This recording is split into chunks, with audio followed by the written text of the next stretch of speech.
So for today's lesson, we are going to compare and ordering numbers up to 100,000.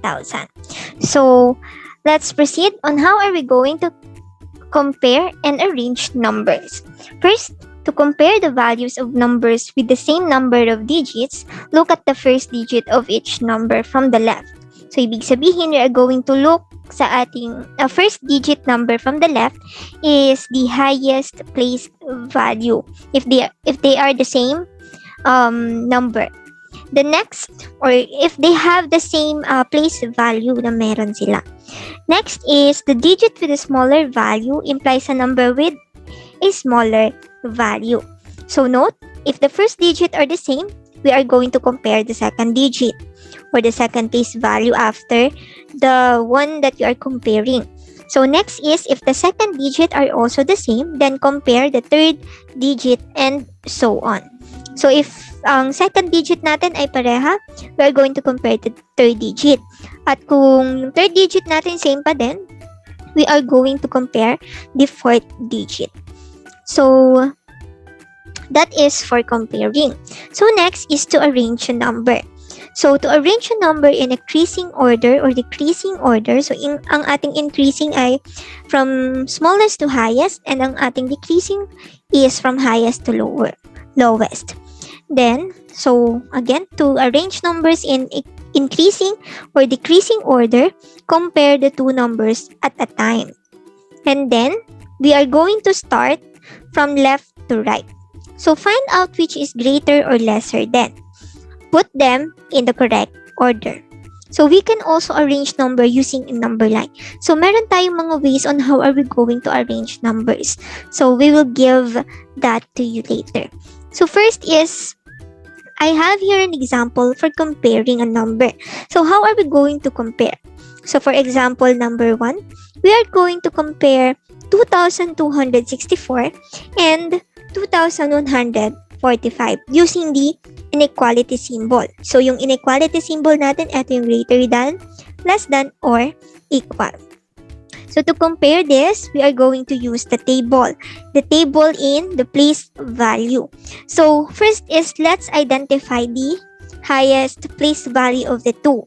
So since the highest place value of the two is thousands, pareha silang thousands, we need to compare. Then, if the number is like this, for example, 2,264, and then 22,264. Ayan. So, first is to identify the highest place value. Since the highest place value of this one is 1,000 and the other one is 10,000. Ayan, 1,000. And the other one is 10,000. We can easily identify which of the following digit is greater than. So, this is a 10,000. Yan. So, therefore, the highest place value is 10,000. So, therefore, the 22,264 is greater than sa ating 2,264. So, but then in our example, they have both, or the highest digit of both number is 1,000. So, now, ito yung way kung paano tayo magko-compare. So, first is to plot or to put inside the box of each digit kung saan siyang place value. So, first, let's, anong tawag dito? Let's plot first the 2,264. So, yung digit na 2 natin is 1,000. So, kaya ito siya. And then, another 2 digit is hundreds. Kaya po, nasa hundreds place value. Yung 6 natin ay tens. So, kaya po siya nasa tens. And yung last digit natin na 4 is ones. Kaya po, nasa ones. And then, the next number is 2,145. So, yung 2 natin is 4,000. So, sa 1,000 siya. Yung 1 natin ay sa hundreds. Yung 4 natin ay nasa tens. and yung ones natin ay nasa 5. So, how are we going to compare? Saan tayo unang titingin? So, sabi, dun tayo titingin sa left digit or yung first digit natin which is yung nasa left. So, ang mangyayari dito is to compare the highest place value. So, yung nasa left po muna tayo. So, eto yung nasa left natin. So, therefore, eto muna yung i-compare natin. So, 2 and 2 are the same. So, therefore, hindi na natin siya kailangan i-compare dahil equal lang naman siya. And then next is 1 and 2 sa hundreds natin. So, ibig sabihin, if pareha yung kino-compare natin tapos may next digit siya, i-compare din natin. So, since same ito, we will proceed to the next digit, which is dito tayo sa hundreds. Ayan. So, we need to compare it. So, nakita na natin na meron silang difference. Yung 1 is less than siya sa ating 2. So, therefore, dito sa ating 2,264, dahil mas mataas yung 2,264 because in 100 place na 2, we will put greater than. So, therefore, yung end natin is greater than. So, ang mangyayari, 2,264 is greater than 2,145. So, ito po yung ating sagot. So, to further understand without using the table, no, if we are going to compare, if nakapag-compare na tayo sa hundreds, no need to compare the remaining digit, which is yung tens and ones. Dahil we can easily identify na agad dito sa hundreds place value natin, which digit is greater. So, to further understand, let's have another example. So, we have here the 22,456 and 22,446.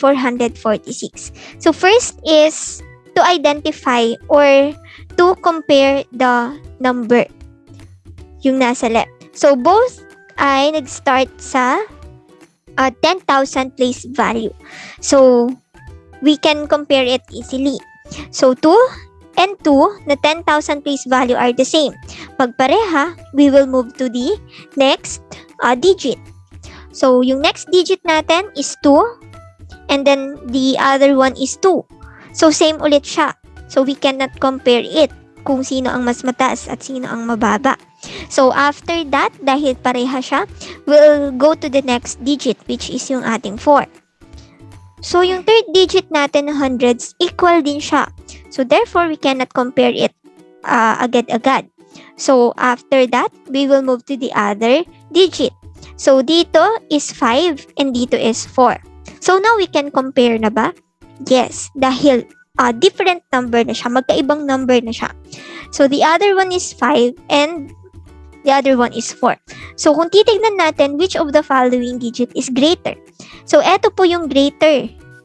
So, dahil nandito yung greater, this number is greater dito sa ating 22,446. Therefore, the symbol will be greater than. Ayan. So, next natin is yung ating 123,456 is blank to 123,654. So again, we need to compare or to see if they have the same highest place value. So yung 1 natin pareha is the same with 100,000 place value. So we can proceed to comparing. So yung 1 natin is the same. So we will proceed to the other digit or next digit which is 2. So since the 10,000 place are the same also, we cannot compare it yet, no? So we will proceed to another digit which is yung 3 natin. So yung 3 natin. So the 1,000 place value are the same again. So after that, we will move to another digit which is yung 4 natin and the 6. So makikita na natin meron na siyang difference. So, pag nagkaroon na tayo ng, nakita na natin yung difference niya, we can now identify which of the digit is or which of the number is greater. So, identify natin to. Ang 4 ba ay mas mataas sa 6? No. 4 is mas mababa siya sa 6. Therefore, the symbol is less than. Dahil this digit or this number na 123,456 is less than sa ating 123,654. So I hope you learned a lot in comparing numbers. So next, let's move to ordering numbers. So how are we going to ordering or to arrange a number? So first is katulad lang din siya ng pagko-comparing. So but dito ay we are going to arrange it into ascending order or descending order or increasing order to decreasing order. So here in our example 2 for arranging is arrange for 4,618, 4,652, and 4,636 from least to greatest and greatest to least. So how are we going to arrange this number? So katulad lang din siya ng ating comparing. So, first, we can use a number line. So, plot lang natin sila. So, pwede tayong maggawa ng number line na nagre-range siya sa 4,610 to 4,660. Bakit ito yung range niya? Dahil sa loob dito, napapaloob ang 4,618 and 4,632. So, how are we going to arrange this? So, first is to identify the first digit or the highest place value. So, 4, same siya. Pareha siya or magkakatulad ang number niya or digit. Since magkakapareha, we cannot easily identify which of the following is greater or lower number. So, what are we going to do is to proceed to the next digit, which is yung 6 natin. This one is also 6 and this one is also 6. So, dito, we cannot easily identify pa din. So, what are we going to do is to move to the next digit. So, yung 1 natin is less than siya sa 5. So, therefore, what are we going to do? Therefore, dahil yung 1 ay mas less than sa 5, mauuna tong 4,618 if we are going to use the least to greatest. So, let's write this here. So, 4,618. So, yan yung manguna. Then, after that, what are we going to compare? Yung ating third digit. Yung 1 ba natin is less than sa 3? Yes, it is less than sa 3. So, therefore, ito yung first number natin. The next is to compare the remaining digit or number. So, yung 5 ba natin is less than sa 3? No. So, therefore, the 3 is less than sa 5. Which make this number is next to the least. So, ang next natin dito is 4,636. So, okay na tong third digit natin. So, the remaining will be the greatest number, which is 4,652. So, this is how we arrange number. We can use a table. So, ito yung table natin. So, what did we do here is to plot the digit to its corresponding place of value. So, kung makikita natin yung 1,000, same. Therefore, we move to another digit, which is yung 6 natin or the hundreds place value. Since yung 6 natin ay pare-pareha, we can move to another digit, which is a tens natin.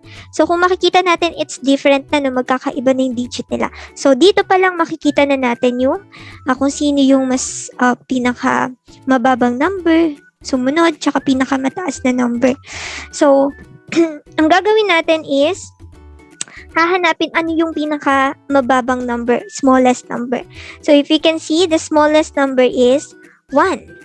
So, if we are going to arrange this into least to greatest or in ascending order, mauuna yung smallest. So, dahil ito ay pinaka-smallest, then this digit is, or this number is the least number. So, ito yung mauuna sa listahan natin, which is 4,618. Next, ano yung sumunod na pinakamababang number?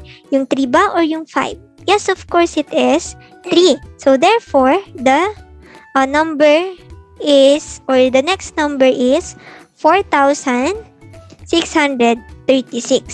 So, the next digit is 4,636. And then, yung highest number natin is, yung remaining natin, which is sa tens ay 5. So, the greatest digit is 4,652. So, this is how are we going to compare and arrange a number in ascending or descending order. So, dito is pag greatest to lowest or least number, uunahin natin yung pinakamataas. Kaya, ito yung nauna, which is 4,652. And then, after nyan, ano yung next na sumunod na mataas? Yung 3 natin na nasa tens. Therefore, the value is 4,000. Ayan, 4,636. And then, next natin ay yung pinakamababa, which is yung 1 natin. Kaya, ang ating least number is 4,618. So, this is how are we going to arrange number in ascending or descending order.